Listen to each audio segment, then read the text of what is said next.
தினகர நாளிதழ் TNPSC group 2 மாதிரி வினாவிடை. Topic இந்திய அரசியலமைப்பு.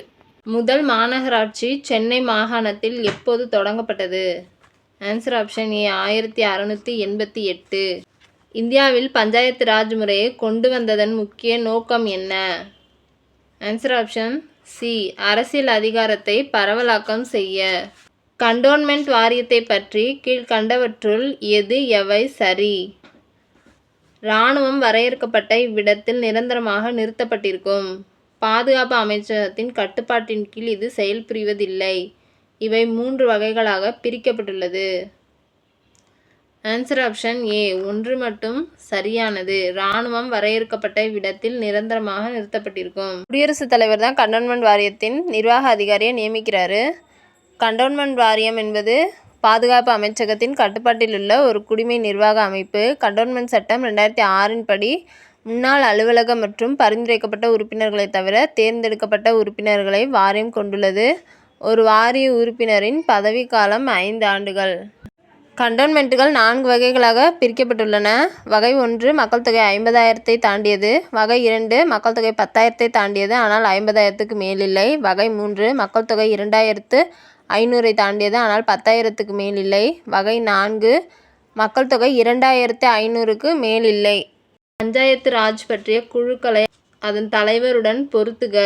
பஞ்சாயத்து ராஜ் தேர்தல் கே. சந்தானம். பஞ்சாயத்து ராஜ் பயிற்சி மையங்கள் ஜி. ராமச்சந்திரன்.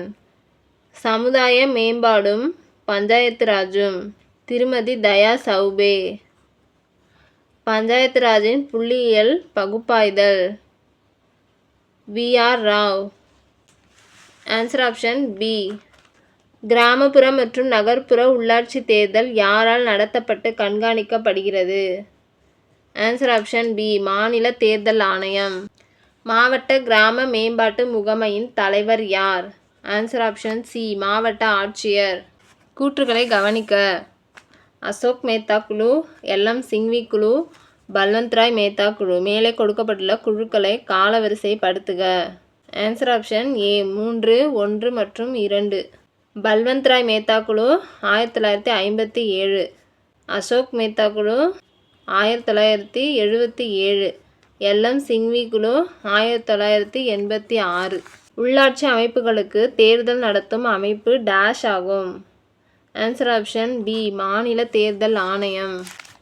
பஞ்சாயத்து முறையை முதலில் நடைமுறைப்படுத்திய மாநிலம்? Answer option B. Rajasthan. Panchayat raj பற்றி கீழ் காணப்படுபவையில் எவை சரியாக பொருத்தப்பட்டுள்ளன? கே. சந்தானம் குழு பஞ்சாயத்து ராஜ் தேர்தல் இது சரி. ஆர்.கே. கண்ணா குழு நியாய பஞ்சாயத்து இது தவறு.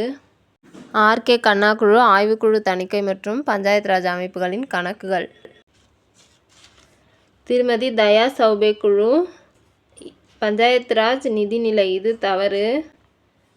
ஜி. ராமச்சந்திரா குழு பஞ்சாயத்து ராஜ் பயிற்சி மையங்கள் இது சரி. திருமதி தயா சௌபே குழு சமுதாய மேம்பாடும் பஞ்சாயத்து ராஜும். சரியான விடை ஆன்சர் ஆப்ஷன் ஏ. அரசியலமைப்பின் எந்த பகுதி மத்திய அரசாங்கம் பற்றியது? Answer option D. பகுதி 5. பின் வருவனவற்றில் எது மத்திய அரசாங்கத்தின் பகுதியாக இல்லை? Answer option D. மத்திய அரசு பணியாளர் தேர்வாணையத்தின் தலைவர். பின் வருவனவற்றில் எது ஜனாதிபதி தேர்தலில் பங்கேற்காது? நாடாளுமன்றத்தின் இரு அவைகளிலும் தேர்ந்தெடுக்கப்பட்ட உறுப்பினர்கள், மாநிலங்களின் சட்டமன்றங்களின் தேர்ந்தெடுக்கப்பட்ட உறுப்பினர்கள், டெல்லி, புதுச்சேரி யூனியன் பிரதேசங்களின் பேரவைகளின் தேர்ந்தெடுக்கப்பட்ட உறுப்பினர்கள், மாநிலங்களின் சட்டமன்ற மேலவை உறுப்பினர்கள். Answer option D. மாநிலங்களின் சட்டமன்ற மேலவை உறுப்பினர்கள். குடியரசுத் தலைவர் தேர்தல் தொடர்பான அனைத்து சந்தேகங்களும் சர்ச்சைகளும் யாரால் தீர்மானிக்கப்படுகின்றன? Answer option B. உச்ச நீதிமன்றம். பின் வருவனவற்றில் எது ஜனாதிபதியாக தேர்ந்தெடுக்கப்படுவதற்கு தேவையான தகுதி அல்ல? அவர் இந்திய குடிமகனாக இருக்க வேண்டும். அவர் 35 வயது பூர்த்தியடைந்திருக்க வேண்டும். அவர் ராஜ்யசபா உறுப்பினராக தேர்ந்தெடுக்கப்படுவதற்கு தகுதி பெற்றவராக இருக்க வேண்டும். மக்களவை உறுப்பினராவதற்கான தகுதியினை பெற்றிருத்தல் வேண்டும். அவர் ஆதாயம் தரும் எந்த பதவியும் வகிக்கக்கூடாது. Answer option C. ஜனாதிபதி பதவி நீக்கத்திற்கு பாராளுமன்றத்தில் எந்த வகையான பெரும்பான்மை தேவை? ஆன்சர் ஆப்ஷன் ஏ மொத்த உறுப்பினர்களில் 2 பங்கு பெரும்பான்மை. எந்த காரணத்திற்காகவும் புதிய ஜனாதிபதி தேர்தலை நடத்துவதில் தாமதம் ஏற்பட்டால் ஜனாதிபதியாக செயல்படுவது யார்? ஆன்சர் ஆப்ஷன் சி பதவி விலகும் ஜனாதிபதி தொடர்ந்து பதவி வகிக்கிறார். பின்வரும் வீட்டோவில் எது இந்திய ஜனாதிபதியால் வழங்கப்படவில்லை? ஆன்சர் ஆப்ஷன் பி தகுதியான வீட்டோ. இந்திய குடியரசுத் தலைவரை தேர்ந்தெடுப்பது தொடர்பாக பின்வரும் கூற்றுகளை கவனிக்கவும். ஒவ்வொரு எம்எல்ஏவின் வாக்குகளின் மதிப்பு மாநிலத்துக்கு மாநிலம் மாறுபடும். ராஜ்யசபா எம்பிக்களின் ஓட்டு மதிப்பை விட லோக்சபா எம்பிக்களின் ஓட்டு மதிப்பு அதிகம். மேலே கொடுக்கப்பட்ட கூற்றுகளில் எது சரியானது? ஆன்சர் ஆப்ஷன் ஏ 1 மட்டும் சரியானது. பின்வரும் எந்த பிரிவில் இந்திய குடியரசுத் தலைவரை பதவி நீக்க நடவடிக்கையின் மூலம் நீக்குவதற்கான நடைமுறை வகுக்கப்பட்டுள்ளது? ஆன்சர் ஆப்ஷன் பி பிரிவு 61. மத்திய அரசின் நிர்வாக அதிகாரம் யாரிடம் உள்ளது? ஆன்சர் ஆப்ஷன் பி குடியரசுத் தலைவர். குடியரசுத் தலைவருக்கு பதவி பிரமாணம் செய்பவர் யார்? ஆன்சர் ஆப்ஷன் ஏ உச்சநீதிமன்ற தலைமை நீதிபதி. இந்திய குடியரசுத் தலைவர் பதவி நீக்கத்திற்கு எத்தனை நாட்கள் முன் அறிவிப்பு தேவைப்படுகிறது? Answer option B 14.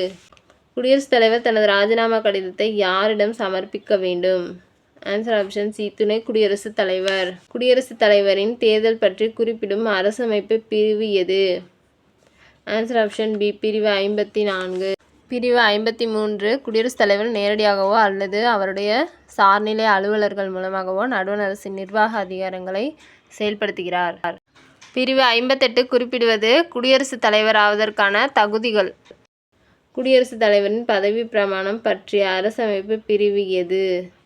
Answer option D பிரிவு 60.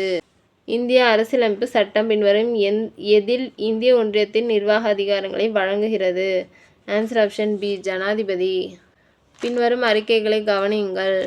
அரசியலமைப்பை மீறியதற்காக ஜனாதிபதி ஒருவரை பதவி நீக்கம் செய்யும்போது நாடாளுமன்றத்தின் இரு அவைகளாலும் எந்த மாற்றத்தையும் விரும்ப முடியாது.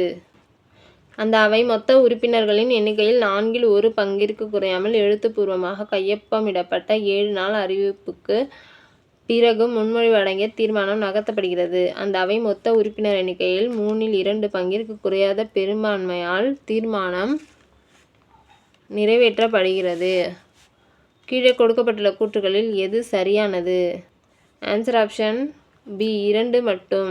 அரசியலமைப்பை மீறியதன் அடிப்படையில் ஜனாதிபதியை பதவி நீக்கம் செய்யும் அதிகாரம் யாருக்கு உள்ளது? ஆன்சர் ஆப்ஷன் டி பாராளுமன்றத்தின் இரு அவைகள். பின்வரும் அறிக்கைகளை கவனியுங்கள். இந்திய குடியரசுத் தலைவர் 5 ஆண்டு பதவிக்காலம் முடிவடைந்ததும் பதவி விலகும் குடியரசுத் தலைவர் அடுத்த குடியரசுத் தலைவர் பதவிக்கு வரும் வரை தொடர்ந்து பதவியில் இருக்க வேண்டும். குடியரசுத் தலைவர் தேர்தலுக்கான தேர்தல் கல்லூரி டெல்லி புதுச்சேரியின் சட்டப்பேரவைகளின் தேர்ந்தெடுக்கப்பட்ட உறுப்பினர்களையும் கொண்டுள்ளது. கீழே கொடுக்கப்பட்டுள்ள கூற்றுகளில் எது சரியானது சரியானவை? ஆன்சர் ஆப்ஷன் சி 1 மற்றும் 2 இரண்டும்.